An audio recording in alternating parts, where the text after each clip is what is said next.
Hello students. पिछली class में हमने स्टोइशियोमेट्रिक कैलकुलेशंस के बारे में बात करना शुरू किया। स्टोइशियोमेट्रिक कैलकुलेशंस का मतलब है किसी भी केमिकल रिएक्शन में रिएक्टेंट्स के अमाउंट्स में आने वाला चेंज और प्रोडक्ट्स के अमाउंट्स में आने वाला चेंज रिलेट करना। ऐसा करने के लिए हमें एक बैलेंस्ड केमिकल इक्वेशन चाहिए होती है। उस बैलेंस्ड केमिकल इक्वेशन में जो रिएक्टेंट्स और प्रोडक्ट्स के कोफिशिएंट्स हैं उनको यूज करते हुए हम चेंजेस रिलेट कर सकते हैं। जैसे अमोनिया फॉर्मेशन की रिएक्शन थी N2 + 3H2 gives 2NH3। यहां पर जो कोफिशिएंट्स हैं N2H2 और NH3 के 1, 3 and 2 रिस्पेक्टिवली, उनको यूज करते हुए हम लिख सकते हैं that 1 moles of N2 consumed is equivalent to 3 moles of H2 consumed and is also equivalent to 2 moles of ammonia formed। ठीक है, इसी बात को अगर हम दूसरे शब्दों में कहें तो ऐसा कह सकते हैं कि जितने मोल्स ऑफ N2 कंज्यूम होंगे उसके triple moles of H2 consume होंगे, जितने मोल्स ऑफ N2 कंज्यूम होंगे उसके डबल मोल्स अमोनिया के बनेंगे। ठीक है, और ये जो बात मैंने अभी अभी कही है इससे हम एक इक्वेशन कंस्ट्रक्ट कर सकते हैं। Moles of H2 consumed equals 3 times the moles of N2 consumed, moles of ammonia formed equals 2 times the moles of N2 consumed.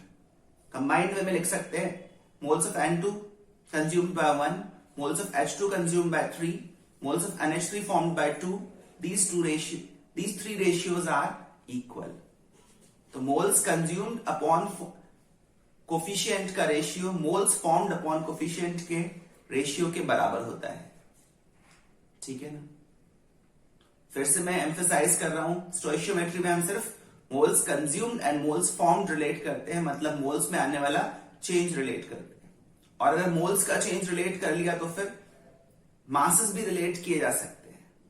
इसी तरह का एक क्वेश्चन मैंने आपको लास्ट टाइम करने को कहा था, उम्मीद है आपने वो क्वेश्चन कर लिया है। उसी क्वेश्चन के डिस्कशन से आज हम आगे बढ़ेंगे।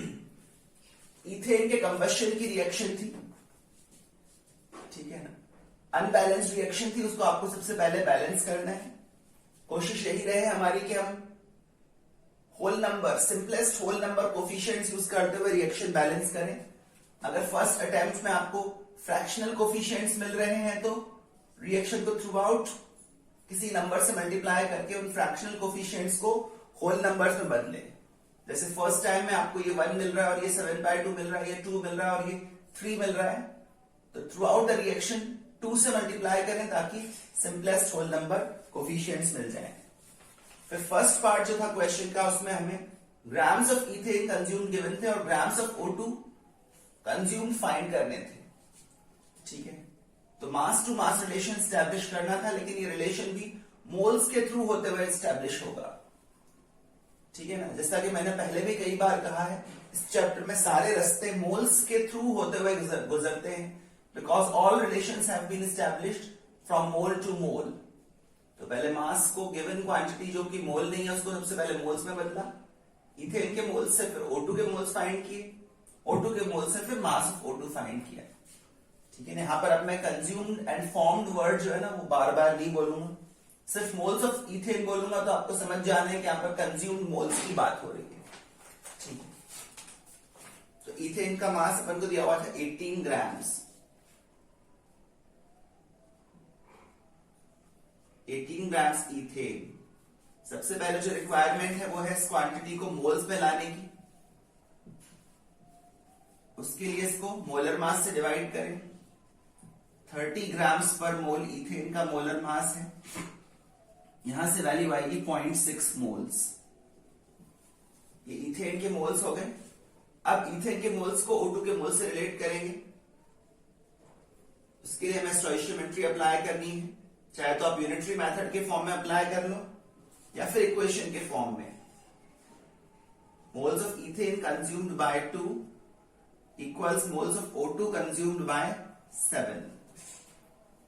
यहां से हमें मोल्स ऑफ O2 कंज्यूम्ड मिल जाएंगे 7/2 टाइम्स मोल्स ऑफ इथेन, और मोल्स ऑफ इथेन आए हैं 0.6, तो ये वैल्यू आ रही है 2.1 मोल्स। इतने मोल ऑक्सीजन के कंज्यूम हुए हैं 0.6 मोल्स ऑफ इथेन के साथ। अब हम यहां पर पहुंच चुके हैं, जो रूट डिसाइड किया है उसको फॉलो करें। अब मास ऑफ ऑक्सीजन तक पहुंचना है। मोल्स को मास में बदलने के लिए मोलर मास से मल्टीप्लाई करते हैं।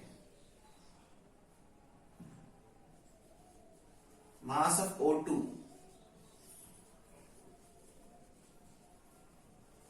कंज्यूम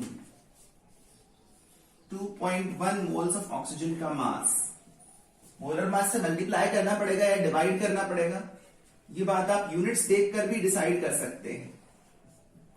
मोलर मास की यूनिट्स है ग्राम्स पर मोल में, तो ऑब्वियसली इससे मल्टीप्लाई करेंगे तभी मोल से मोल कैंसिल होगा और ग्राम्स मिलेंगे। ठीक है, 32 को 21 से मल्टीप्लाई करें, 32 इंटू 20 तो हो जाता है 640, उसमें भी 32 ऐड करें तो 672, फिर डेसिमल पॉइंट लगाए तो 67.2। इतने ग्राम्स ऑक्सीजन के कंज्यूम होंगे। अगर 18 ग्राम इथेन कंज्यूम हो रहा है तो 67.2 ग्राम ऑक्सीजन कंज्यूम होगा। ठीक है, यह है फर्स्ट पार्ट का आंसर। सेकेंड पार्ट भी सिमिलर कैलकुलेशन करवा रहा है। सेकेंड पार्ट में आपको प्रोडक्ट के अमाउंट से रिएक्टेंट का अमाउंट फाइंड करना है। ग्राम्स ऑफ CO2 कंज्यूम हमें दिए हुए हैं, सॉरी CO2 फॉर्म हमें दिए हुए हैं, और इथेन कितना कंज्यूम होगा वो हमें फाइंड करना है। तो फिर से रोड मैप आपके माइंड में क्लियर है। कितना CO2 बना उसको सबसे पहले मोल्स में लाएं, फिर जितने मोल CO2 के बने हैं उसके लिए इथेन के कितने मोल्स कंज्यूम हुए होंगे वो इवैल्यूएट करें, फिर इथेन के मोल्स को बदल दें इथेन के मास में। ठीक है, सबसे पहले mass of CO2 two moles of CO2, ये फर्स्ट स्टेप है। CO2 का मास में दिया हुआ है 6.6 ग्राम्स। इसके लिए हमें इसको मोलर मास से डिवाइड करना होगा। कार्बन डाइऑक्साइड का मोलर मास है 44 ग्राम्स पर मोल। डिविजन किया तो वैल्यू आप देखिए कितनी आ रही है, 0.15 मोल्स। बीच में ये इक्विवेलेंस लिखा हुआ है, 6.6 gram of CO2 is equivalent to these many moles. Grams of moles equal नहीं हो सकते, इक्विवेलेंट हो सकते हैं। तो 6.6 ग्राम CO2 लिया जाए या 0.15 मोल CO2 लिया जाए, एक ही बात है, इक्विवेलेंट बातें हैं।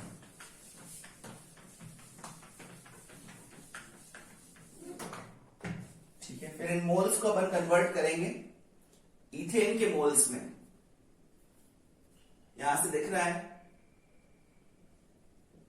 4 मोल CO2 अगर बनता है तो 2 मोल इथेन कंज्यूम हुआ होगा।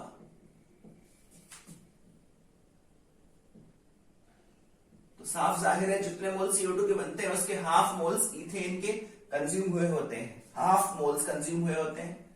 तो अगर 0.15 मोल कार्बन डाइऑक्साइड बना है तो इसका हाफ करें, 0.075 मोल्स इथेन कंज्यूम हुआ होगा। यह है यूनिटरी मेथड, इसका भी अपन यूज कर सकते हैं। मोल्स ऑफ इथेन से फिर ग्राम्स ऑफ इथेन तक पहुंचे। फिर से मोलर मास से मल्टीप्लाई करना होगा। ग्राम्स ऑफ इथेन कंज्यूम्ड,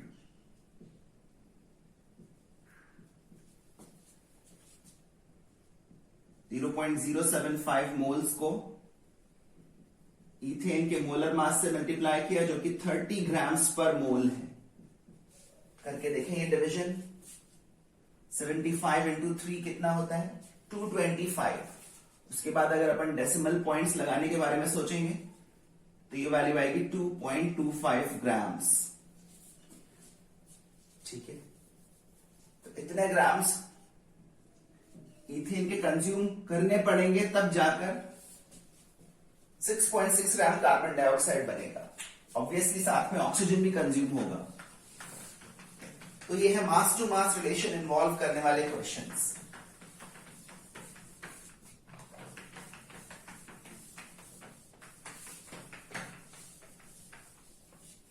आगे बढ़ते हुए एक और क्वेश्चन कंसिडर करते हैं।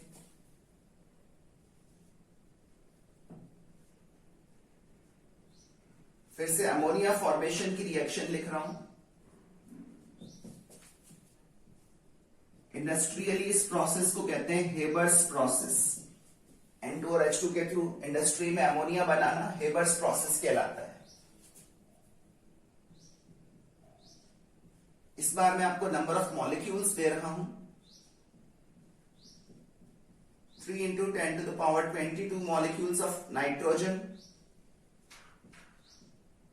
and 4.5 into 10 to the power 22 molecules of hydrogen।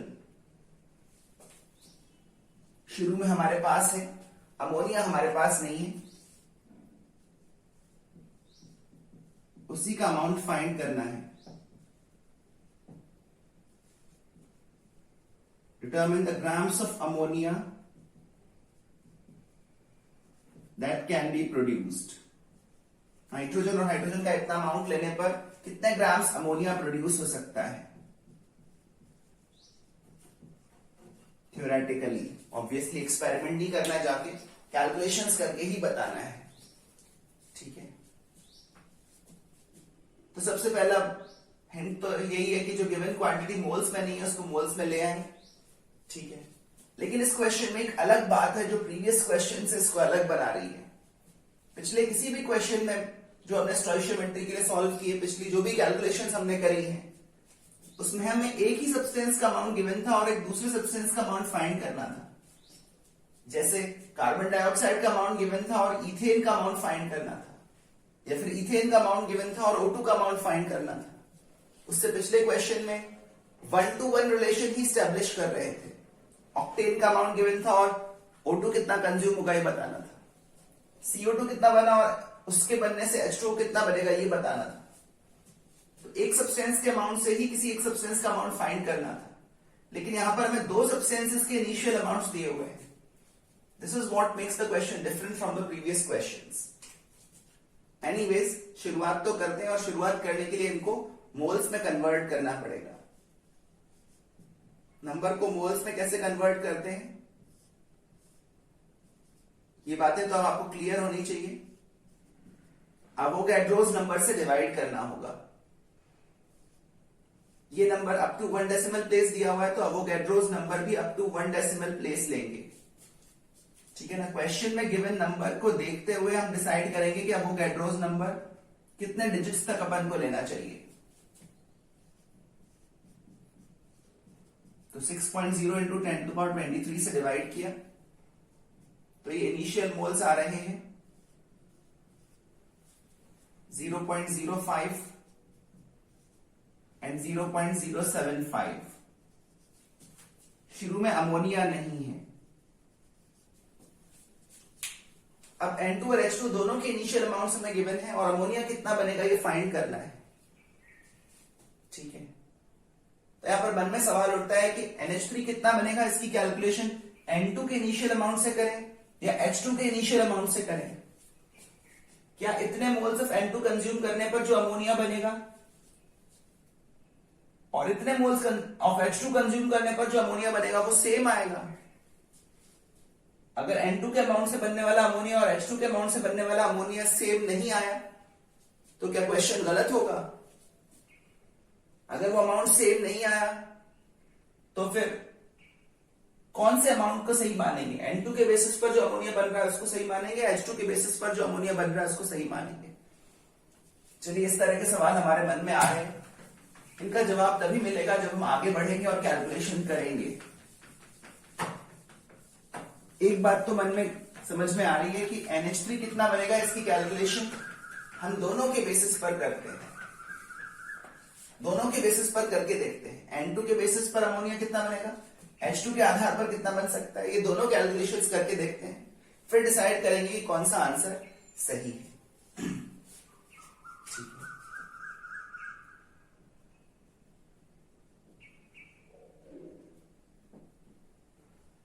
On the basis of nitrogen, आप भी वीडियो पॉज करके अपना एक डिसीजन लेने की कोशिश करें, क्वेश्चन को कंप्लीटली सॉल्व करने की कोशिश करें पहले, फिर ये प्रोसीजर जो मैं लिख रहा हूं वो करें।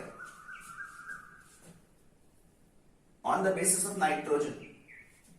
नाइट्रोजन अगर 1 मोल कंज्यूम होता है तो 2 मोल्स ऑफ अमोनिया बनता है। अब कंज्यूम्ड वर्ड मैंने छुपा दिया है। 2 moles of N2 is equivalent to 3 moles of NH3। तो NH3 उसका डबल बनता है। अगर 0.05 मोल ऑफ N2 कंज्यूम हो रहा है तो उसका डबल करके मतलब 0.1 मोल अमोनिया के बनेंगे, और इसको फिर अपन ग्राम्स में बदल सकते हैं। Grams of ammonia formed. Ammonia का मोलर मास होता है 17 ग्राम्स पर मोल। तो ये जो मोल्स मिले हैं इनको 17 से मल्टीप्लाई करें, तब आपको वैल्यू मिलेगी 1.7 ग्राम्स। इतने ग्राम्स ऑफ अमोनिया बनेगा N2 के बेसिस पर। क्या यही हमारा आंसर है? इतना जल्दी कंक्लूड नहीं कर सकते, अभी H2 की दावेदारी भी देखनी होगी।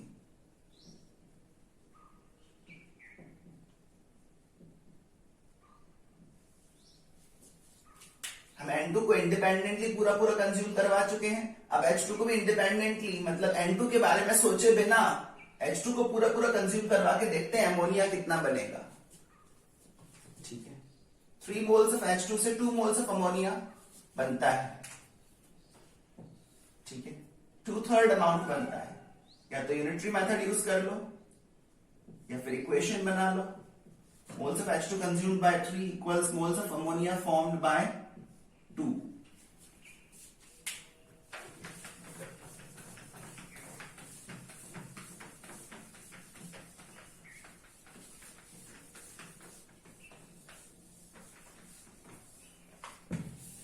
यहां से फिर मोल्स ऑफ अमोनिया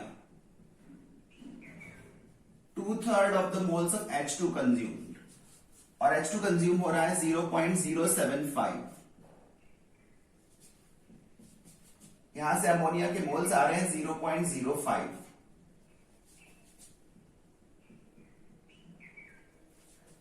तो H2 के आधार पर इतना अमोनिया बन सकता है। इसको ग्राम्स में बदलें।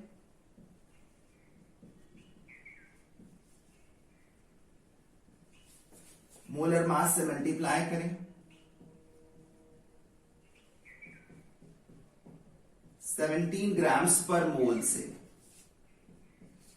तो आप देखेंगे वैल्यू आएगी 0.85 ग्राम्स। ठीक है, ये आंसर मिलते ही ऊपर की तरफ नजर डालें। क्या N2 के आधार पर भी इतना ही अमाउंट ऑफ अमोनिया बन रहा था? N2 फुली कंज्यूम हो तो 1.7 ग्राम्स अमोनिया बन सकता है, और H2 पूरा पूरा खत्म हो तो 0.85 ग्राम्स ऑफ अमोनिया बन सकता है। ये दो डिफरेंट अमाउंट्स आ रहे हैं। ठीक है, डिफरेंट अमाउंट आ रहे हैं, तो आंसर इनमें से कौन सा है? डेफिनेटली आंसर इनमें से कोई एक है। अब यहां पर ठंडे दिमाग से सोचें, कॉमन सेंस से सोचें। N2 पूरा पूरा अगर खत्म हो जाता तो इतने ग्राम अमोनिया बनता। H2 अगर पूरा पूरा खत्म हो जाता तो 0.85 ग्राम अमोनिया बनता। इन दोनों में ये छोटा अमाउंट है। नाइट्रोजन ज्यादा अमोनिया बनाने में कैपेबल है और हाइड्रोजन कम अमोनिया बनाने में कैपेबल है। तो जब 0.85 ग्राम अमोनिया बन चुका होगा, जब 0.85 ग्राम्स ऑफ अमोनिया बन जाएगा तो H2 खत्म हो गया है। H2 अब इस दुनिया में नहीं है। H2 का अमाउंट 0 हो गया है, लेकिन N2 का अमाउंट अभी 0 नहीं हुआ है। इतने ग्राम्स ऑफ अमोनिया बनने के बाद H2 अब खत्म हो गया है, उसका अमाउंट 0 हो गया है, लेकिन N2 अभी खत्म नहीं हुआ है, because N2 is capable of forming more ammonia. इसका मतलब वो इसके आगे भी, इस अमाउंट से आगे भी अमोनिया बनाने के लिए तैयार है, लेकिन वो अकेला तो अमोनिया नहीं बना सकता। अमोनिया बनाने के लिए हाइड्रोजन का भी साथ चाहिए, लेकिन हाइड्रोजन इस स्टेज के आगे नाइट्रोजन का साथ नहीं दे पा रहा है। हाइड्रोजन का जो इनिशियल अमाउंट हमने लिया वो बस इतना अमोनिया बनाने के लिए ही कैपेबल है। इसके बियॉन्ड नाइट्रोजन तो अवेलेबल है, लेकिन हाइड्रोजन अवेलेबल नहीं है। इसका मतलब रिएक्शन अब रुक जाएगी, स्टॉप हो जाएगी। इतना अमोनिया बनने के बाद रिएक्शन स्टॉप हो जाएगी, ठीक है ना। इसका मतलब amount of ammonia formed 0.85 grams है, 1.7 ग्राम्स नहीं है। यहां पर रिएक्शन रुक जाएगी, only this much amount of ammonia can be produced. Actually ये क्वेश्चन हमें एक इंपॉर्टेंट आइडिया, एक इंपॉर्टेंट कंसेप्ट की तरफ लेकर आया है, जिसको कहते हैं लिमिटिंग रिएक्टेंट्स, ठीक है। जैसे मैंने आपको पिछली बार समझाया था, किस रेशियो में रिएक्टेंट्स कंज्यूम होंगे ये तो कोफिशिएंट्स डिसाइड करते हैं, रिएक्शन डिसाइड करती है, उसमें हम अपनी मर्जी नहीं चला सकते। लेकिन हम इनिशियली इनका अमाउंट क्या ले रहे हैं वो हमारा डिसीजन है, ठीक है। अगर हमारा ये डिसीजन रिएक्शन के डिसीजन से मैच कर जाए, कहने का मतलब जैसे इस रिएक्शन में N2 का कोफिशिएंट 1 है और H2 का कोफिशिएंट 3 है, मतलब 1 मोल ऑफ N2 के साथ 3 मोल्स ऑफ H2 कंज्यूम होते हैं। मोल्स ऑफ N2 और मोल्स ऑफ H2 कंज्यूम का रेशियो 1:3 है, ये रिएक्शन का डिसीजन है। अब हम भी यही डिसीजन ले लें, हम भी इनके मोल्स 1:3 के रेशियो में रखें। अगर हम 10 मोल N2 लें और 30 मोल H2 लें तो N2 और H2 दोनों एक साथ खत्म हो जाएंगे। अगर हम 50 मोल N2 लें और 150 मोल H2 लें तो भी ये दोनों एक साथ खत्म हो जाएंगे, ठीक है। अगर हम 0.1 मोल ऑफ N2 लें और 0.3 मोल ऑफ H2 लें तो भी ये दोनों एक साथ खत्म हो जाएंगे।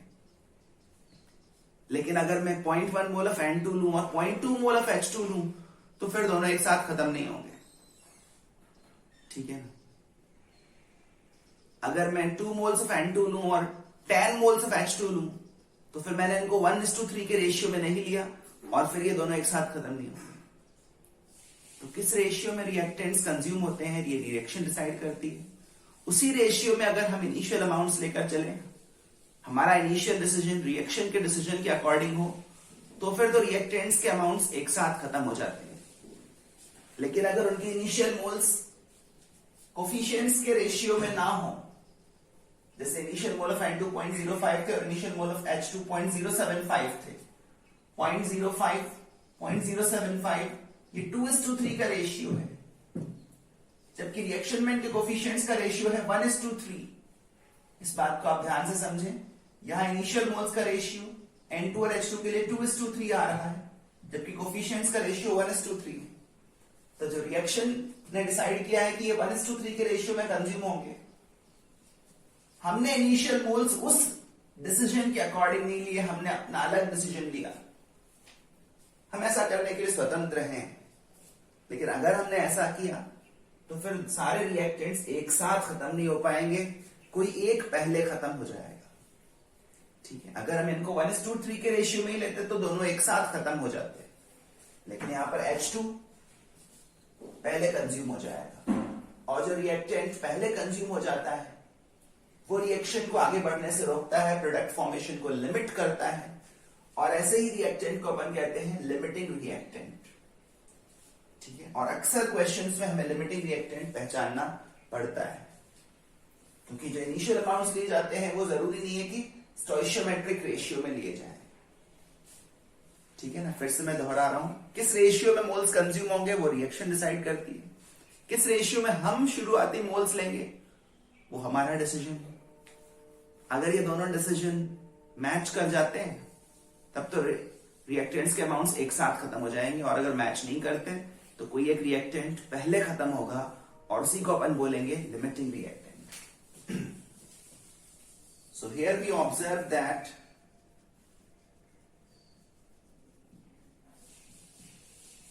while ammonia is capable of forming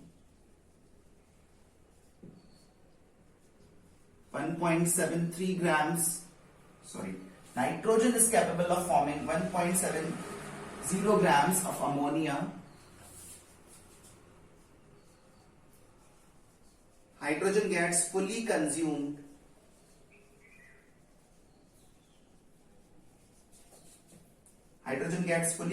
after 0.85 grams of ammonia has been formed. तो 0.85 ग्राम्स ऑफ अमोनिया बनने के साथ ही हाइड्रोजन फुली कंज्यूम हो जाता है। ठीक है, hydrogen come amount of product बनाने में कैपेबल है, इसका मतलब हाइड्रोजन पहले खत्म हो रहा है।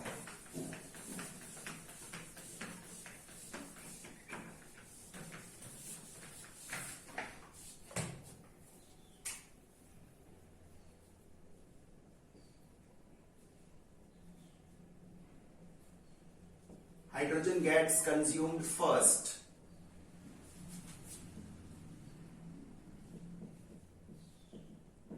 नाइट्रोजन से पहले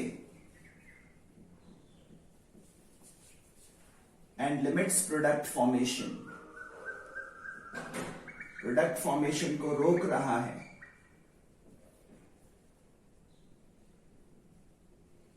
क्वेश्चन का आंसर तो हमें मिल चुका है, लेकिन इस क्वेश्चन के थ्रू हमें जो इंपॉर्टेंट कंसेप्ट समझ में आया है उस पर एम्फसाइज करना जरूरी है। हाइड्रोजन पहले कंज्यूम हो गया, प्रोडक्ट फॉर्मेशन को लिमिट किया,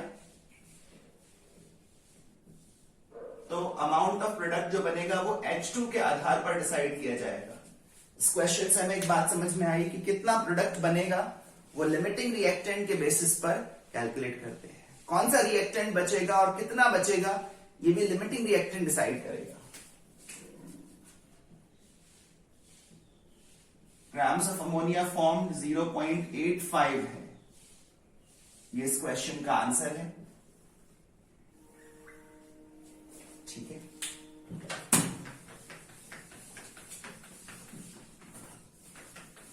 चलिए आगे बढ़ते हैं और लिमिटिंग रिएक्टेंट के कंसेप्ट पर ही कुछ बात करते हैं। लिमिटिंग रिएक्टेंट्स आइडेंटिफाई करने के तरीकों पर विचार करते हैं। हिंदी में लिमिटिंग रिएक्टेंट को कहते हैं सीमांत अभिकारक।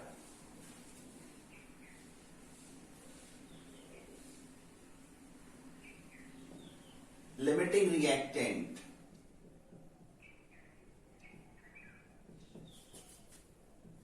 कुछ बुक्स में इसको लिमिटिंग रिएजेंट भी कहते हैं, एक ही बात है।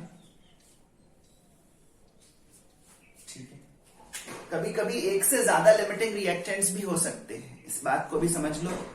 जैसे किसी रिएक्शन में 3 रिएक्टेंट्स हैं A, B, C।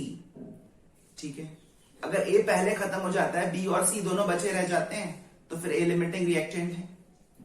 अगर A और B दोनों एक साथ खत्म होते हैं और C बचा रह जाता है, मतलब C से पहले A और B खत्म हो गए और एक साथ ही कंज्यूम हुए, तो फिर A और B दोनों ही लिमिटिंग रिएक्टेंट्स हैं।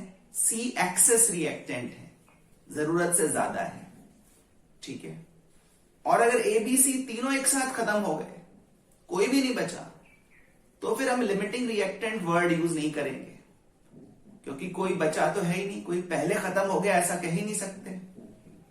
ठीक है, अगर तीनों रिएक्टेंट्स या सारे रिएक्टेंट्स एक साथ कंज्यूम हो पा रहे हैं तो हम बोलेंगे कि रिएक्टेंट्स के अमाउंट्स स्टोइशियोमेट्रिक रेशियो में है।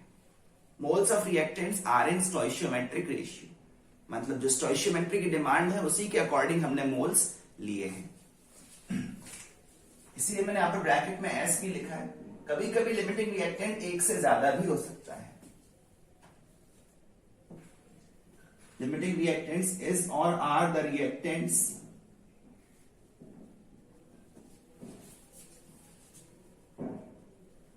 which gets consumed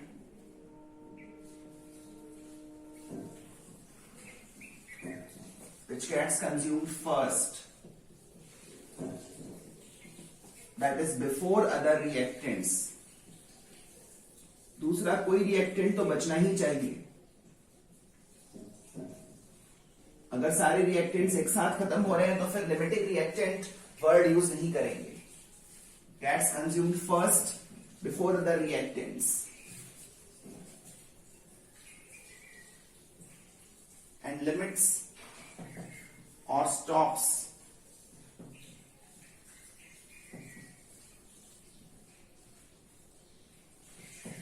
the formation of products. Limiting reactant का कंसेप्ट डिस्कस करते हुए हम ये मान रहे हैं कि रिएक्शन 100% आगे जाने वाली है, 100% टुवर्ड्स प्रोडक्ट साइड जाने वाली रिएक्शन है। मतलब जितना हो सके हम रिएक्शन को टुवर्ड्स द प्रोडक्ट साइड ले जाएंगे, इतना आगे तक ले जाएंगे कि किसी एक रिएक्टेंट का अमाउंट जीरो हो जाएगा। जिसका अमाउंट पहले जीरो होगा उसी को अपन कहेंगे लिमिटिंग रिएक्टेंट। जबकि आगे चलकर हम समझेंगे कि कोई भी रिएक्शन 100% प्रोसीड नहीं करती। किसी भी रिएक्शन में 100% कंप्लीशन से पहले ही एक इक्विलिब्रियम स्टेट आ जाती है, जिसमें कुछ ना कुछ अमाउंट ऑफ रिएक्टेंट्स बचते ही हैं। किसी का भी अमाउंट एग्जैक्टली जीरो नहीं होता। पर लिमिटिंग रिएक्टेंट का कंसेप्ट समझते समय, इंट्रोड्यूस करते समय हम ये मान रहे हैं कि रिएक्शन 100% टू द राइट या फिर 100% टुवर्ड्स प्रोडक्ट साइड जाने वाली है। कम से कम एक रिएक्टेंट का अमाउंट जब तक जीरो नहीं हो जाता तब तक रिएक्शन फॉरवर्ड जाने वाली है, प्रोडक्ट साइड की तरफ जाने वाली है। ठीक है। और जब ऐसा होगा तो जो रिएक्टेंट पहले खत्म हो जाएगा वो है लिमिटिंग रिएक्टेंट। ठीक है। और जो रिएक्टेंट बच जाएंगे उनको अपन बोलेंगे excess reactants. The reactants which remain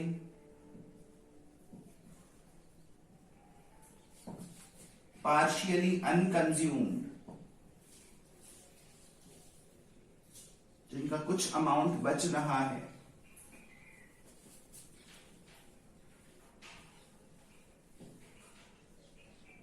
are said to be in stoichiometric axis. Stoichiometric excess में है, एक्सेस रिएक्टेंट्स हैं ऐसा कहते हैं। ठीक है। और अगर सारे रिएक्टेंट्स एक साथ खत्म हो जाए तो फिर एक्सेस या लिमिटिंग रिएक्टेंट वर्ड यूज में नहीं लेते, तब कहते हैं कि उनके अमाउंट्स स्टोइशियोमेट्रिक रेशियो में है। जो कोफिशिएंट्स का रेशियो है वही उनके इनिशियल अमाउंट्स का रेशियो है। ऐसा होने पर ही सभी रिएक्टेंट्स एक साथ खत्म हो पाएंगे। If all reactants get consumed together,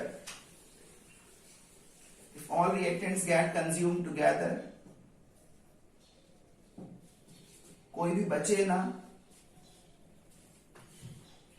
then their amounts are consumed fully, पूरी तरह खत्म हो जाए together, then their amounts are said to be in stoichiometric ratio. Initial amounts are said to be in stoichiometric ratio.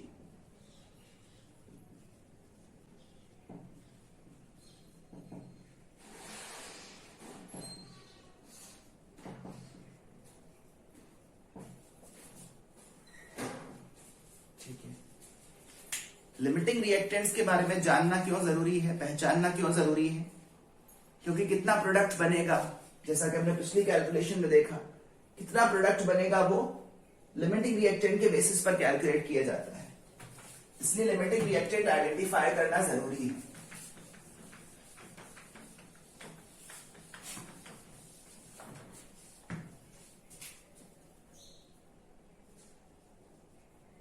All further stoichiometric calculations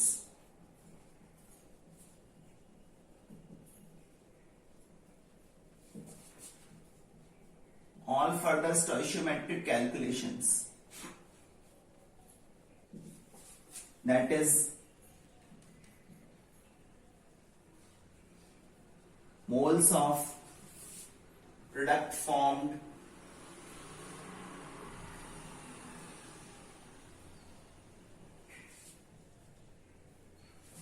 या फिर moles of excess reactant remaining, product कितना बना और एक्सेस रिएक्टेंट कितना बचा, ये limiting reactant के basis पर कैलकुलेट करना चाहिए, उसके मोल्स से कैलकुलेट करना चाहिए। जैसे पिछले क्वेश्चन में हमारे सामने सवाल था कि अमोनिया का अमाउंट N2 से कैलकुलेट करें या H2 से। उसका जवाब है लिमिटिंग रिएक्टेंट से कैलकुलेट करो। लिमिटिंग रिएक्टेंट को पहले पहचानो। moles of excess reactant remaining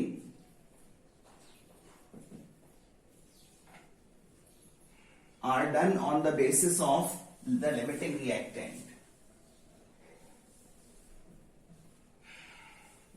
and on the basis of limiting reactants only.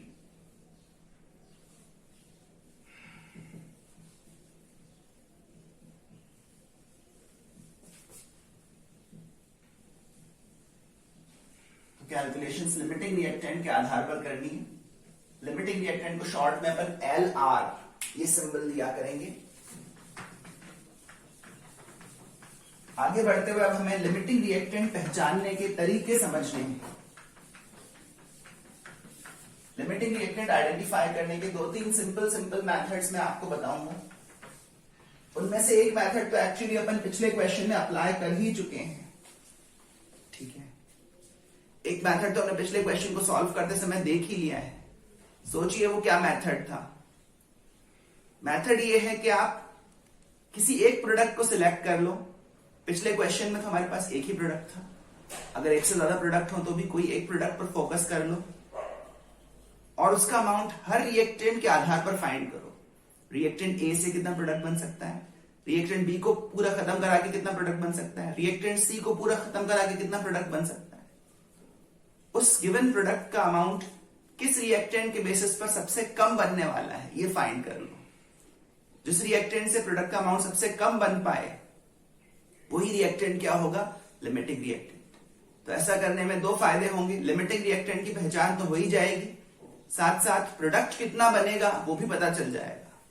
अक्सर आपसे यही पूछा जाएगा कि प्रोडक्ट कितना बनेगा।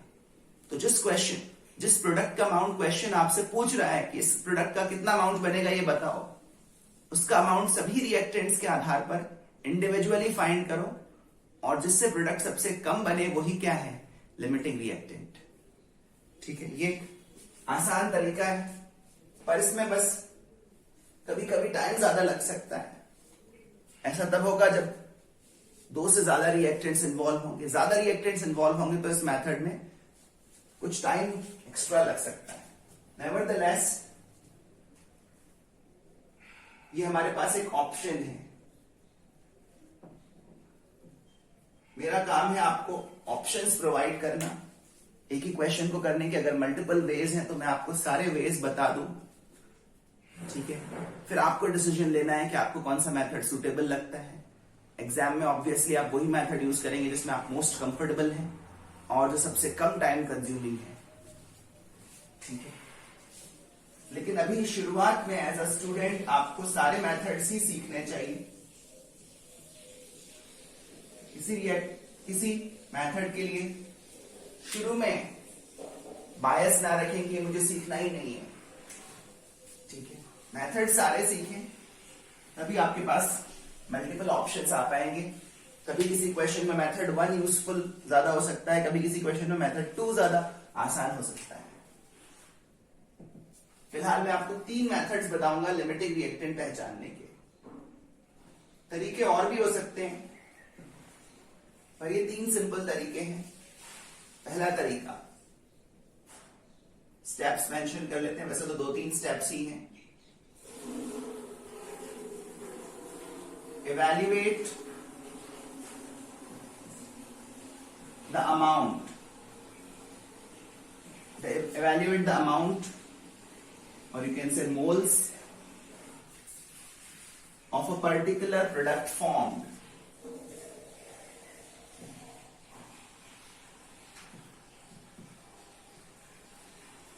Evaluate the moles of a particular product formed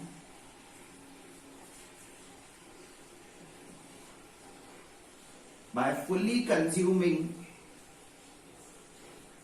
अच्छा, अगर किसी रिएक्शन में एक ही रिएक्टेंट है तब तो लिमिटिंग रिएक्टेंट का सवाल ही पैदा नहीं होता। अगर अकेला रिएक्टेंट है तो ऑब्वियसली वही खत्म होगा और वही प्रोडक्ट का अमाउंट डिसाइड करेगा। 2 या 2 से ज्यादा रिएक्टेंट्स हो तभी ये सब आपको करना है।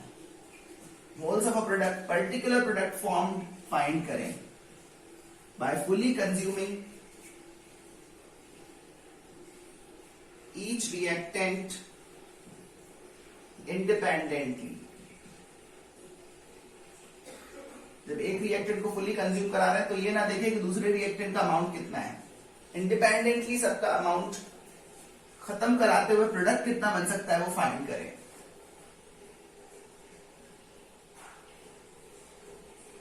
यही तरीका हमने पिछले क्वेश्चन में यूज किया था। The reactant corresponding to which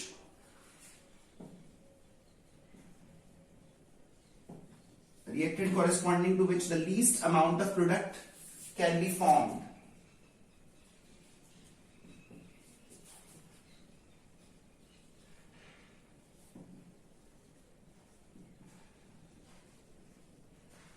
Least amount of product can be formed is the limiting reactant.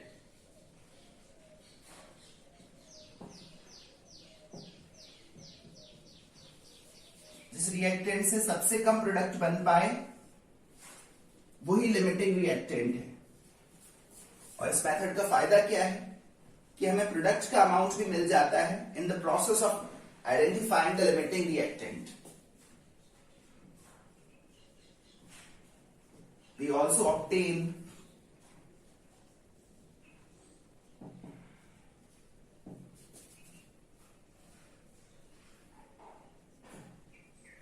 the amount of product formed. Theoretically कितना प्रोडक्ट बन सकता है, ऑन पेपर कितना प्रोडक्ट बन सकता है 100% कंप्लीशन अज्यूम करने पर, ये हमें यहां से मिल जाएगा। You also obtain the amount of product formed in the process of identifying the limiting reactant.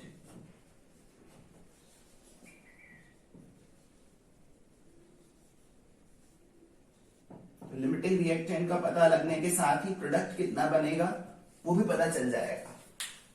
तो ये इस मेथड का एक बेनिफिट है।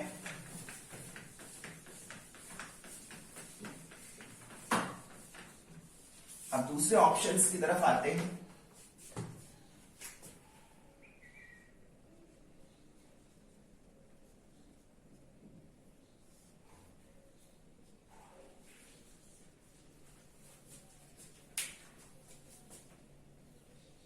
सेकेंड मेथड में आपको क्या करना है वो पहले मैं आपको एक कैलकुलेशन में करके बताता हूं, फिर उसको साथ साथ इंडिकेट करते जाएंगे या फिर स्टेप्स भी लिखते जाते हैं और उनको फॉलो भी करते जाते हैं।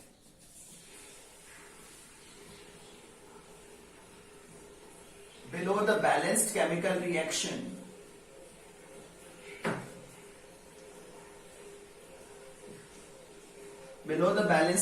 Reaction make a table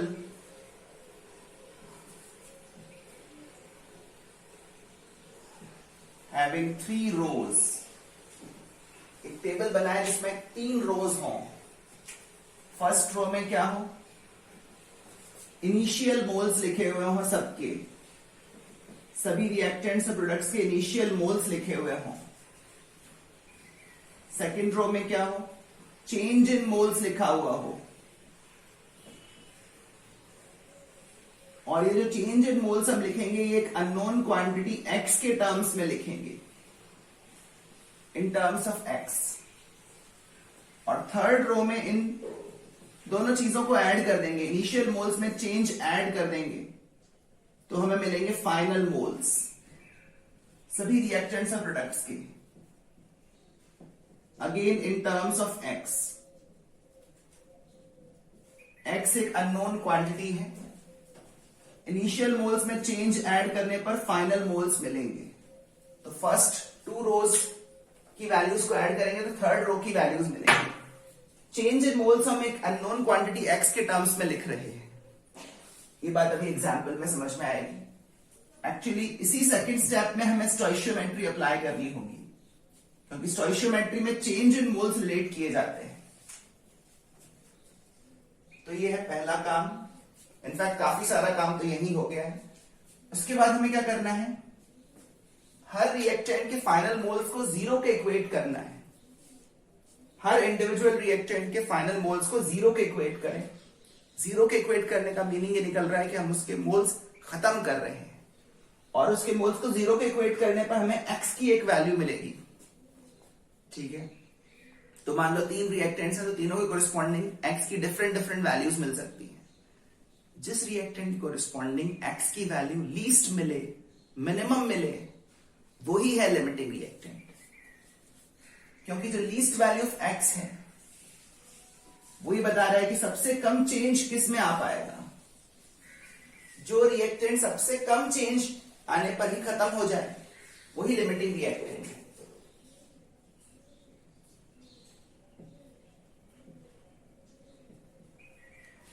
Equate the final moles of each reactant to 0। Her reactant के फाइनल मोल 0 के इक्वेट करें।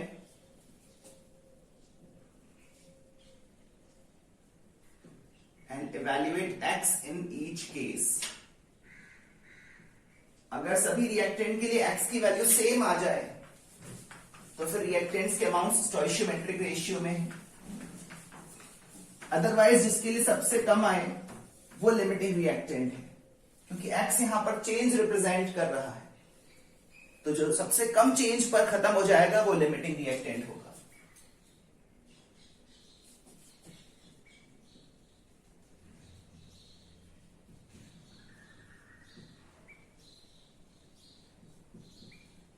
Reactant corresponding to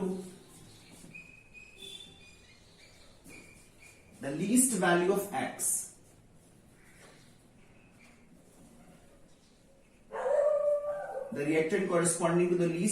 x is the limiting reactant।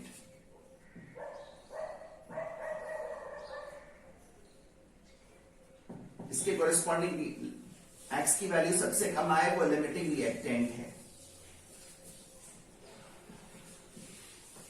और ये जो लीस्ट वैल्यू ऑफ x है ये भी हमारे काम की वैल्यू है। ये लीस्ट वैल्यू ऑफ x फिर हम यूज करके सभी सब्सटेंसेस के फाइनल मोल्स फाइंड कर सकते हैं। जो आपको लीस्ट वैल्यू ऑफ x मिले ना उसको आप थर्ड रो में जाकर सब्स्टिट्यूट कर दो। इस लीस्ट वैल्यू ऑफ x को थर्ड रो में सब्स्टिट्यूट कर दो तो आपको सब सब्सटेंसेस के सारे रिएक्शंस और प्रोडक्ट्स के फाइनल मोल्स मिल जाएंगे।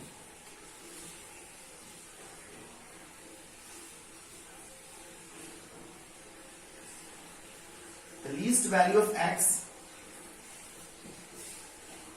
if substituted in the third row, मतलब फाइनल मोल्स वाले रो में अगर सब्स्टिट्यूट करें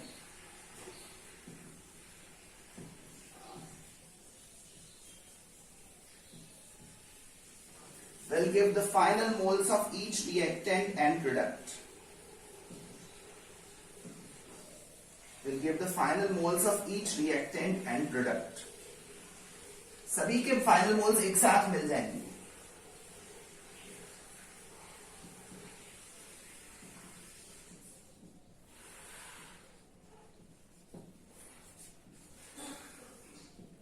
ठीक है,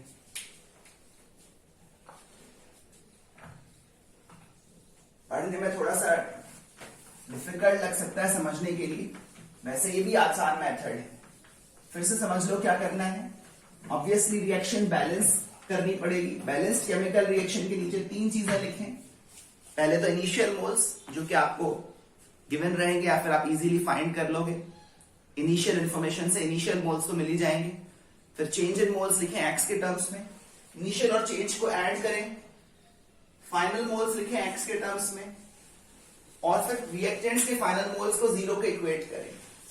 वहां से जो लीस्ट वैल्यू ऑफ एक्स मिलेगी वही लिमिटिंग रिएक्टेंट को कॉरेस्पॉन्ड कर रही है। चलिए ये वाला मेथड हम अपने प्रीवियस क्वेश्चन में ही अप्लाई करके देखते हैं। वो क्वेश्चन तो सॉल्व हो चुका है। क्वेश्चन सॉल्व करना अब पर्पस नहीं है, अब पर्पस है मेथड सीखना। सेकंड मेथड को सीखने के लिए हम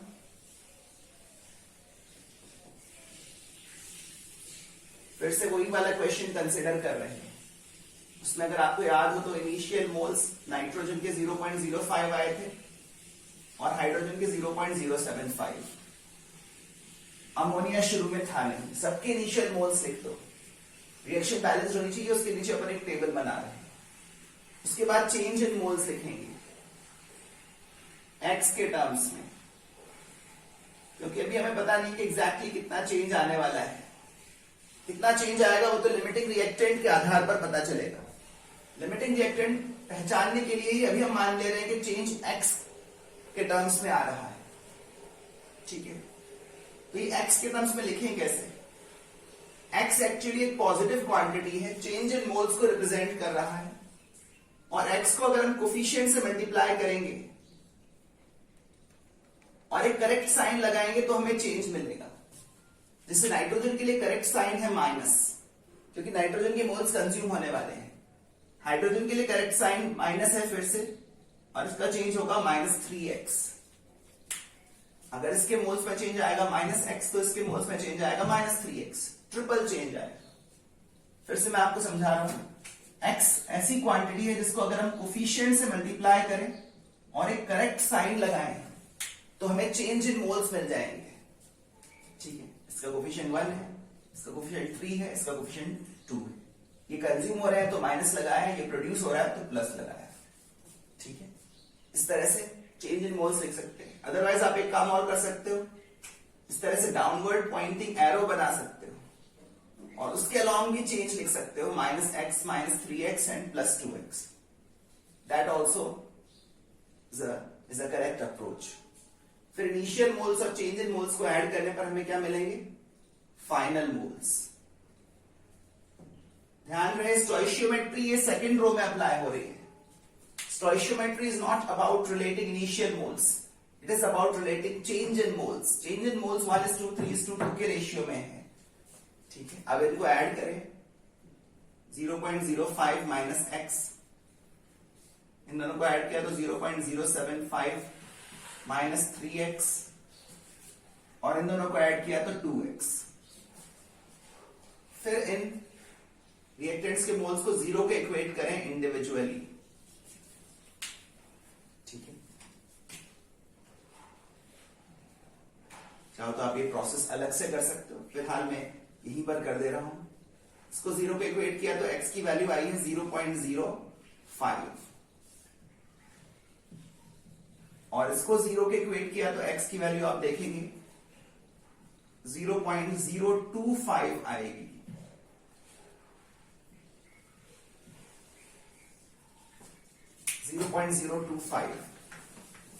सवाल यही है कि इनमें से स्मॉलर वैल्यू कौन सी है, लीस्ट वैल्यू कौन सी है?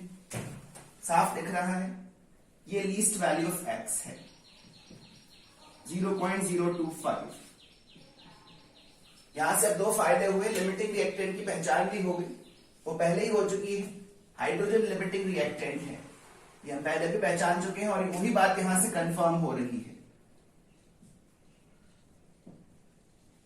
H2 is the limiting reactant, ये तो पहला फायदा है। दूसरा फायदा यही है कि ये वाली लीस्ट वैल्यू हमें सबके फाइनल मोल्स दे देगी। यही x की वैल्यू आप यहां, यहां और यहां रीसब्स्टिट्यूट कर दो तो आपको सबके फाइनल मोल्स मिल जाएंगे। कौन कितना बचा और कौन कितना बना ये सब पता चल जाएगा। मोल्स ऑफ N2 रिमेनिंग के लिए 0.025 इधर सब्स्टिट्यूट किया,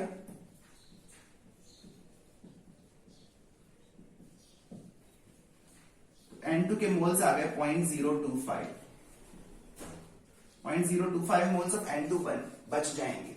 यही वैल्यू यहां सब्स्टिट्यूट करोगे तो 0 आएगा, H2 खत्म हो रहा है। ठीक है, और ये वैल्यू यहां सब्स्टिट्यूट करोगे तो अमोनिया कितना बना वो पता चल जाएगा। Moles of ammonia formed 2x, 2 times 0.025 moles, 0.05 moles। इसको फिर हम बदल सकते हैं ग्राम्स में।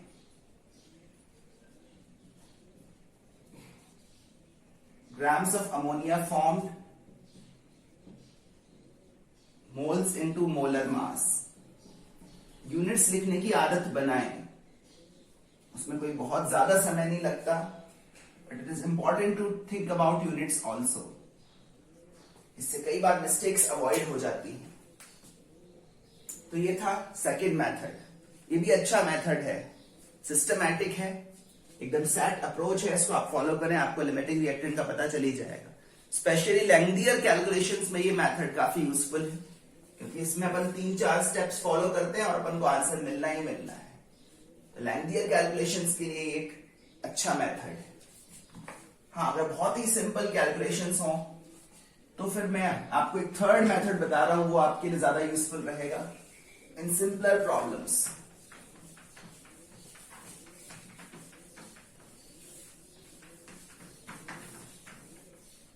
ठीक है, उस मेथड को समझने के लिए भी यही अमोनिया फॉर्मेशन वाली रिएक्शन हम यूज कर सकते हैं।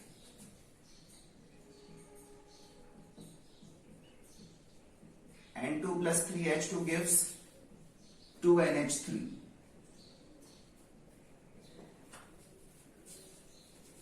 ठीक है, ये रिएक्शन हमें बता रही है कि जितना N2 कंज्यूम होता है उसका 3 टाइम्स H2 कंज्यूम होता है।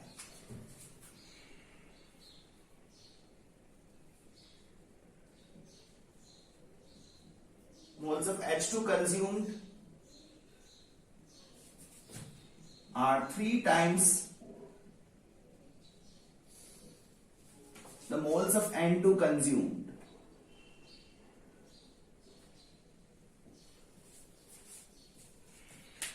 ठीक है, moles of H2 consumed are 3 times the moles of N2 consumed.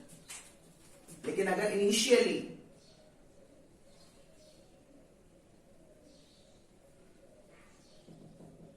हम इनके अमाउंट्स कुछ अलग लेकर चलें, if initially moles of H2 are less than 3 times the moles of N2, H2 जो खत्म होता है वो N2 का 3 गुना खत्म होता है।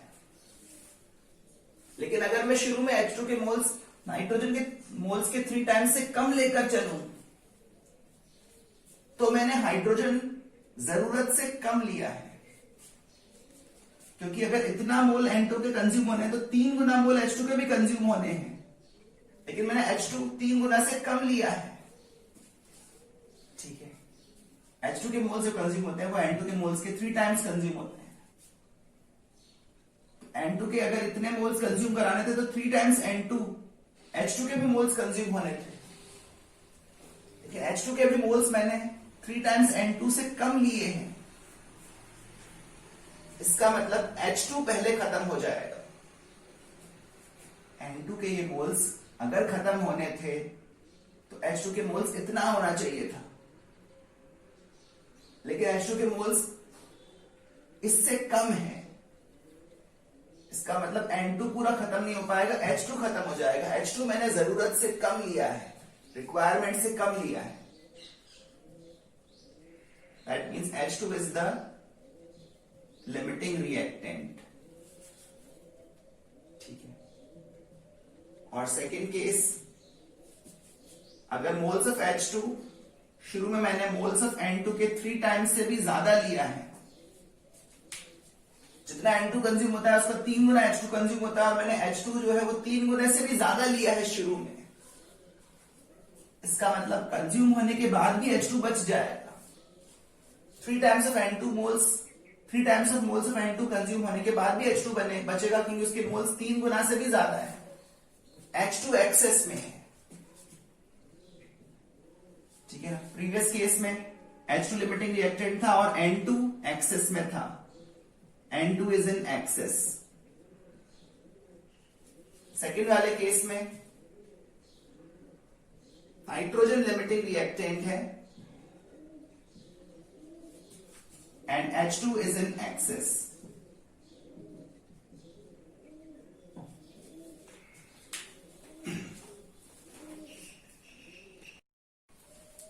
और एक तीसरी सिचुएशन वो है जिसमें H2 के मोल्स N2 के मोल्स का एग्जैक्टली 3 टाइम्स हो। अगर H2 के मोल्स N2 के मोल्स के 3 गुना से कम है तो हाइड्रोजन जरूरत से कम है, मतलब लिमिटिंग रिएक्टेंट है।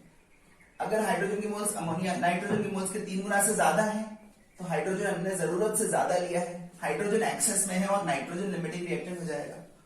और अगर मैंने हाइड्रोजन के मोल्स N2 के मोल्स का 3 गुना ही लिए हैं और ये कंज्यूम भी 3 गुना ही होता है, इसका मतलब अब इनके मोल्स एक साथ खत्म हो जाएंगे। ऐसे सिचुएशन में हम इनके मोल्स को बोलेंगे कि ये स्टोइशियोमेट्रिक रेशियो में है।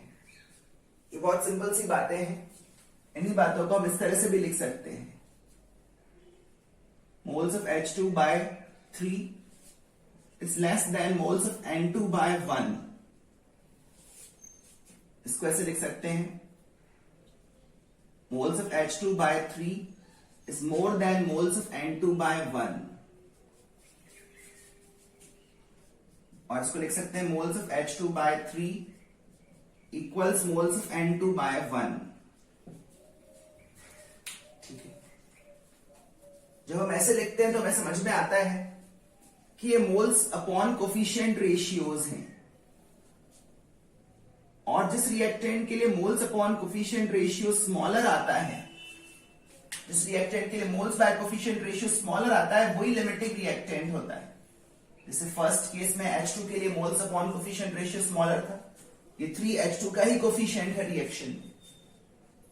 सेकेंड वाले केस में N2 के लिए moles upon coefficient ratio smaller है या स्मॉलेस्ट है, जिसके लिए स्मॉलेस्ट आया है वही लिमिटिंग रिएक्टेंट है. और अगर दोनों के लिए moles upon coefficient ratio equal आ जाए तो फिर लिमिटिंग रिएक्टेंट कोई भी नहीं है, उनके अमाउंट्स स्टोइशियोमेट्रिक रेशियो में है. तो यहां से हमें लिमिटिंग रिएक्टेंट पहचानने का एक और तरीका समझ में आया. सबके इनिशियल मोल्स को कोफिशिएंट से डिवाइड कर दें, moles upon coefficient ratios find कर लें, जिसके लिए ये रेशियो सबसे कम आए वही होगा लिमिटिंग रिएक्टेंट. यहां पर किसी के मन में यह सवाल आ सकता है कि पिछली क्लास में तो आपने लिखवाया था, आपने एक इक्वेशन लिखवाई थी कि n of N2 by 1 equals n of H2 by 3 equals n of NH3 by 2. ऐसी इक्वेशन आपने पिछली बार लिखवाई थी, आप लोग अपने नोट्स में देख सकते हैं.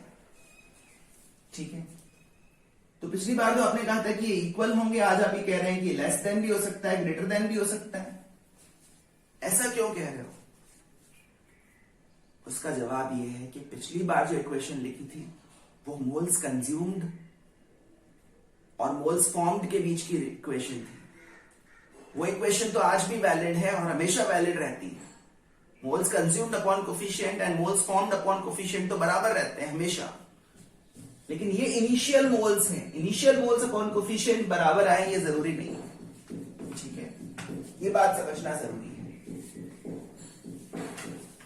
इनिशियल मोल्स अपॉन कोफिशिएंट जिसके लिए स्मॉलेस्ट आएगा वही लिमिटिंग रिएक्टेंट है. और यही है हमारा third method.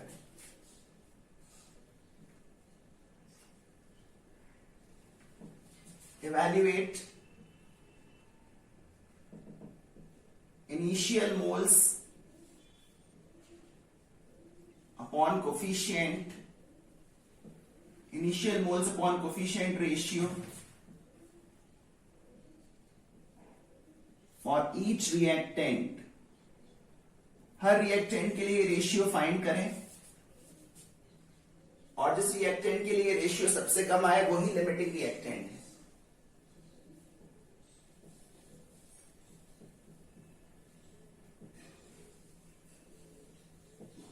The reactant corresponding to which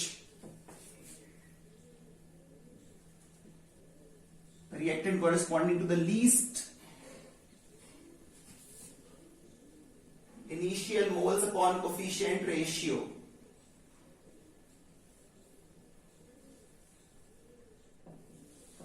the reactant corresponding to the least initial moles upon coefficient ratio is the limiting reactant. असल में ये जो थर्ड मेथड है ये सेकंड मेथड जैसा ही है. सेकंड मेथड में जो हमें एक्स की वैल्यूज मिलती थी और थर्ड मेथड में जो हमें मोल्स अपॉन कोफिशिएंट की वैल्यूज मिलेंगी वो सेम ही है. चाहे तो आप N2 वाले केस में करके देख लो. ठीक है,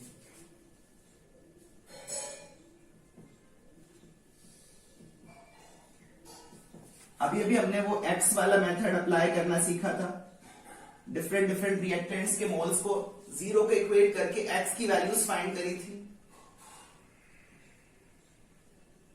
वो जो X की वैल्यूज मिली थी वो basically moles upon coefficient values ही थी.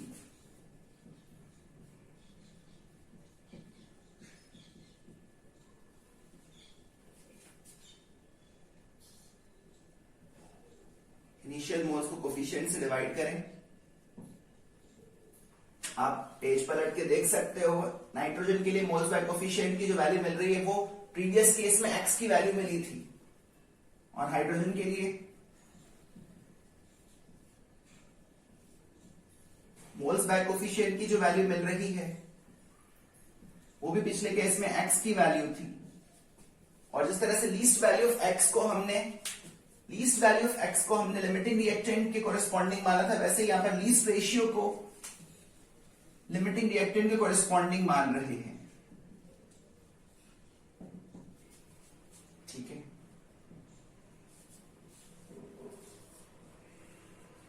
इतना ही नहीं, इस लीस्ट रेशियो को, ये वही लीस्ट वैल्यू ऑफ x है, इसको अगर हम कोफिशिएंट से मल्टीप्लाई करते रहें तो हमें मोल्स ऑफ प्रोडक्ट फॉर्म्ड या फिर मोल्स ऑफ रिएक्टेंट कंज्यूम्ड मिल जाएंगे।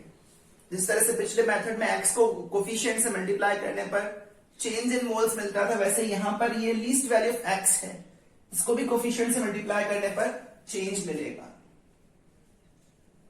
तो एक बार ये लीस्ट वैल्यू ऑफ x हमें मिल गया, तो इसके थ्रू हम फाइंड कर सकते हैं moles of product formed, product के कितने मोल्स बनेंगे या फिर रिएक्टेंट के कितने मोल्स कंज्यूम होंगे। मोल्स ऑफ प्रोडक्ट फॉर्म्ड और मोल्स ऑफ रिएक्टेंट कंज्यूम्ड, ये फाइंड करने के लिए हमें लीस्ट रेशियो का यूज करना होता है। और जिस भी प्रोडक्ट या रिएक्टेंट के लिए कंज्यूम्ड, फॉर्म्ड या कंज्यूम्ड मोल्स फाइंड करने हो, उसके स्टोइशियोमेट्रिक कोफिशिएंट से मल्टीप्लाई करना होगा। जैसे 0.025 को अगर 2 से मल्टीप्लाई करूं तो मोल्स ऑफ अमोनिया फॉर्म्ड मिल जाएंगे 0.05। ठीक है, इस तरह से ये थर्ड वाला मेथड हमारी कैलकुलेशंस को आगे बढ़ाएगा। तो ये है 3 मेथड्स लिमिटिंग रिएक्टेंट पहचानने के जो मुझे आपको बताने थे। पहला मेथड वो है जिसमें अपन सभी रिएक्टेंट्स को इंडिविजुअली खत्म कराते हैं और प्रोडक्ट का अमाउंट फाइंड करते हैं। जिस रिएक्टेंट से प्रोडक्ट सबसे कम बने वो लिमिटिंग रिएक्टेंट। दूसरा मेथड सिस्टमैटिक मेथड है जिसमें अपन मोल्स के नीचे चेंज इन मोल्स लिखते हैं, इनिशियल मोल्स के नीचे change in moles in terms of x, फिर रिएक्टेंट्स के फाइनल मोल्स लिखते हैं, प्रोडक्ट्स के भी फाइनल मोल्स लिखते हैं और रिएक्टेंट्स के फाइनल मोल्स को 0 को इक्वेट करते हैं। यहां से जो लीस्ट वैल्यू ऑफ x मिले वो लिमिटिंग रिएक्टेंट के लिए मिली है। और थर्ड मेथड काफी आसान है, सिंपलर क्वेश्चंस में आपको यही यूज करने का मन करेगा। इसमें आप सभी रिएक्टेंट्स के लिए individually moles upon coefficient ratio find करेंगे। Initial moles upon coefficient ratio जिसके लिए सबसे कम आएगा वो है लिमिटिंग रिएक्टेंट, और इसी लीस्ट रेशियो को यूज करके हम आगे की कैलकुलेशंस कर सकते हैं to evaluate the moles of product form और मोल्स ऑफ रिएक्टेंट कंज्यूम्ड। तो ये था लिमिटिंग रिएक्टेंट का कंसेप्ट और उसको फाइंड करने के मेथड्स। इसको अप्लाई करना, इसकी प्रैक्टिस करना हम अगली क्लास में शुरू करेंगे और फिर आगे बढ़ते हुए एक्चुअल यील्ड और थ्योरेटिकल यील्ड के फर्क को भी समझेंगे।